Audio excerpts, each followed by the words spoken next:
হচ্ছে আমার ওড়িশার হ্যান্ডলুমর প্রাণকেন্দ্র। ওড়িশার হ্যান্ডলুমর যেন ট্রেডিশন আছে সে বমখাই হোক কি পশাপালি হোক আবসপুরি হোক এই পশ্চিম ওড়িশার হি আমার হ্যান্ডলুমর যেন আমার কারিগর মানে যেন না করেছেন তার লাগি ওড়িশা সম্মান পেয়েছে।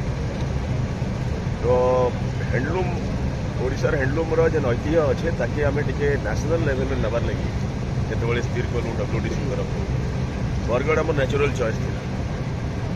ଆଉ ବରଗଡ଼ ବୌଦ୍ଧ ସୋନପୁର ଆଉ ବଲାଙ୍ଗୀର ଏ ଚାରିଟା ଜିଲ୍ଲାର ପ୍ରଶାସନମାନଙ୍କୁ ମୁଁ ଅନୁରୋଧ କରିଥିଲି ଯେ ଗୋଟେ ବରଗଡ଼ରେ ଗୋଟେ ୱିଭରମାନଙ୍କୁ ନେଇକରି ମାଷ୍ଟର କ୍ରାଫ୍ଟସମାନଙ୍କୁ ନେଇକରି ନ୍ୟାସନାଲ ଲେଭେଲ ଗୋଟେ କାର୍ଯ୍ୟକ୍ରମ କରାଯାଉ ଯାହାଦ୍ୱାରା ଆମର ଏଇ ଯେନ୍ ଶାଢ଼ୀମାନେ କଥା କହିଲି କିମ୍ବା କପଡ଼ା କଥା କହିଲି ସେଟା ତ ଆମେ ଓଡ଼ିଆ ଲୋକ ଜାଣିଛନ୍ତି, କିନ୍ତୁ ନ୍ୟାସନାଲ ଲେଭେଲରେ ଯେନ୍ କୋଚମ୍ପଲ୍ଲୀ ହେଲା କି ଅନ୍ୟାନ୍ୟ ଯେନ୍ ସବୁ ଟ୍ରାଡ଼ିସନ୍ ହେଲା ତାକୁ ମଧ୍ୟ ତାରୁ ଆଗକେ ଯିବା ଦରକାର ଆମର, କାରଣ ଆମର କ୍ୱାଲିଟିଟା ମୋର ହିସାବରେ ଭାରତରେ ଅଦ୍ୱିତୀୟ ହେ।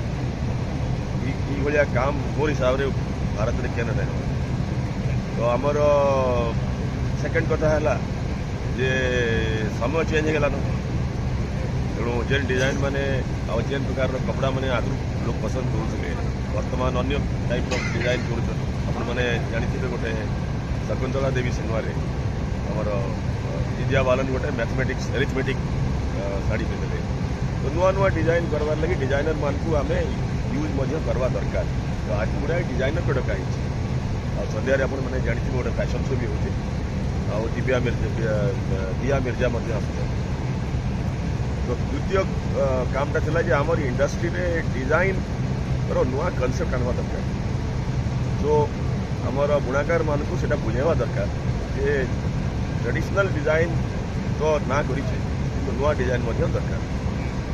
3 ନମ୍ବର କାମ ହେଲା ଯେ ଯେନ୍ ଭିତ୍ତିଭୂମି ଦରକାର ବୁଣାକାରମାନଙ୍କୁ ଆଉ ପ୍ରତ୍ୟେକ ଘରେ ଆଉ ରୁମ୍ ଆମେ ଫାଇନାନ୍ସ କରି ନେଇପାରୁ। ଆମେ ବହୁତ ମଡ଼ର୍ଣ୍ଣ ହଲ୍ ଫେସିଲିଟି ଥିବା ଲାଇଟ୍ ଫ୍ୟାନ୍ ପାଣି ଥିବା ପକ୍କା କମନ୍ ଇନଫ୍ରାଷ୍ଟ୍ରକ୍ଚର ଗଭର୍ଣ୍ଣମେଣ୍ଟ ତରଫରୁ କରବାର୍ ଲାଗି ଚାହୁଁଛୁ।